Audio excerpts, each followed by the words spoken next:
LP, UP, CATET, Mathematics Model Questions. First one. രണ്ടു സമാന്തര രേഖകളെ ഒരു ഛേദകം ഖണ്ഡിക്കുമ്പോഴുണ്ടാകുന്ന ഒരു ജോഡി ഏകാന്തര കോണുകളിൽ ഒന്നിൻ്റെ അളവെത്ര? 110 degree. Second one.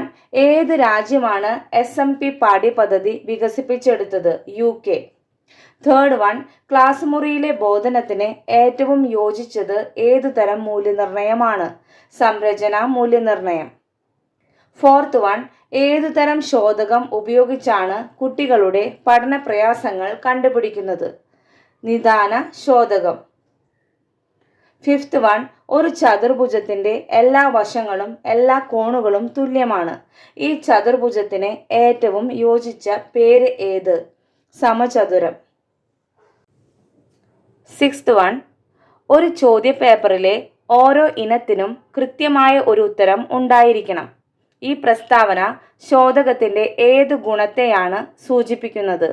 വസ്തുനിഷ്ഠത, objectivity. Seventh one. പാഠ്യപദ്ധതിയിൽ ഒരേ പാഠഭാഗം തന്നെ ആവർത്തിച്ച് ഉൾപ്പെടുത്തിയിരിക്കുന്നുവെങ്കിൽ അത്തരം ക്രമീകരണത്തിൻ്റെ പേരെന്ത്? സർപ്പിള ക്രമരീതി, സ്പൈറൽ അപ്രോച്ച്. Eighth one. 1729 എന്ന വിഖ്യാത സംഖ്യയുമായി ബന്ധമുള്ള ചരിത്രപരമായ സംഭവം. 1729 രാമാനുജൻ സംഖ്യ എന്നറിയപ്പെടുന്നു. ഒരിക്കൽ പ്രൊഫസർ ഹാർഡി ഇന്ത്യയിൽ വന്നപ്പോൾ ശ്രീനിവാസ രാമാനുജനെ സന്ദർശിച്ചു. അദ്ദേഹം സുഖമില്ലാതെ കിടക്കുകയായിരുന്നു. അവരുടെ സംഭാഷണ വേളയിൽ ഹാർഡി വന്നത് കാറിലായിരുന്നുവെന്നും അതിൻ്റെ രജിസ്റ്റർ നമ്പറായ 1729 നിർഭാഗ്യകരമായ ഒരു സംഖ്യയാണെന്നും പറയുകയുണ്ടായി. ഉടൻ രാമാനുജൻ പറഞ്ഞു, ഇത് ഏറ്റവും മനോഹരമായ ഒരു സംഖ്യയാണ്. കാരണം 2 ക്യൂബുകളുടെ തുകയായി 2 വ്യത്യസ്ത രീതികളിൽ എഴുതാവുന്ന ഏറ്റവും ചെറിയ സംഖ്യയാണ്. 10 cube plus 9 cube = 1729. 12 cube plus 1 cube = 1729. അതിനുശേഷം 1729 രാമാനുജൻ സംഖ്യ എന്നറിയപ്പെടുന്നു. Ninth one. ഒരു വിദ്യാർത്ഥി കൊടുത്തിട്ടുള്ള ഒരു പ്രസ്താവനയിലെ തെറ്റ് കണ്ടുപിടിക്കുന്നു.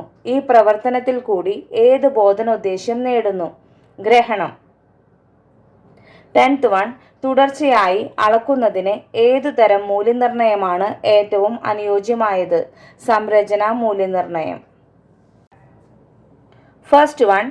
കിൻഡർഗാർട്ടൻ രീതിയുടെ ഉപജ്ഞാതാവായ വിദ്യാഭ്യാസ ചിന്തകൻ ആരാണ്? Froebel.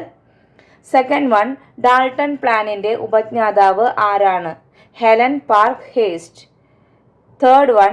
a⁻m multiply a⁻n = a⁻m+n എന്ന തത്വം പഠിപ്പിക്കുന്നതിന് അധ്യാപകൻ സാധാരണയായി സ്വീകരിക്കുന്ന രീതിയുടെ പേര് എന്ത്? ആഗമന രീതി. Fourth one. SMP പാഠ്യപദ്ധതി ഏതു രാജ്യത്തിൻ്റെ സംഭാവനയാണ്? സ്കോട്ട്ലൻഡ്. Fifth one. ഒരു പ്രശ്നത്തിൻ്റെ നിർദ്ധാരണത്തിന് പുതിയ മാർഗം ഒരു കുട്ടി നിർദ്ദേശിക്കുമ്പോൾ കുട്ടി നേടിയെന്ന് പ്രകടമാകുന്ന ബോധനോദ്ദേശ്യം ഏത്? പ്രയോഗം. Sixth one. വിസ്തീർണം കണ്ടുപിടിക്കുന്നതിനുള്ള സൂത്രവാക്യം ഉപയോഗിച്ച് ഒരു കുട്ടി ഒരു ചതുരത്തിൻ്റെ വിസ്തീർണം കണക്കാക്കുന്നു. ഏതുതരം യുക്തിചിന്തനമാണ് ഉപയോഗിച്ചിരിക്കുന്നത്? നിഗമനം. Seventh one. നിപുണ പഠനം മാസ്റ്ററി ലേണിംഗ് എന്ന ആശയം ആദ്യമായി അവതരിപ്പിച്ച വിദ്യാഭ്യാസ ശാസ്ത്രജ്ഞൻ ആര്? കാരോൾ. Eighth one. മനഃശാലക മേഖലയിൽ ഉൾപ്പെടുന്ന ഒരു ബോധന ഉദ്ദേശ്യം ഏത്? നൈപുണ്യ സ്കിൽ. Ninth one. ശിശു കേന്ദ്രീകൃത വിദ്യാഭ്യാസത്തിൻ്റെ പ്രാധാന്യത്തിന് ആദ്യമായി ഊന്നൽ നൽകിയ വിദ്യാഭ്യാസ ചിന്തകൻ ആര്? റൂസോ. 10th one. ജ്യാമിതീയ രൂപങ്ങൾ എന്ന ആശയം അവതരിപ്പിക്കുന്നതിന് അനുയോജ്യമായ ഒരു പഠന സഹായി? ജിയോബോർഡ്. Thank U.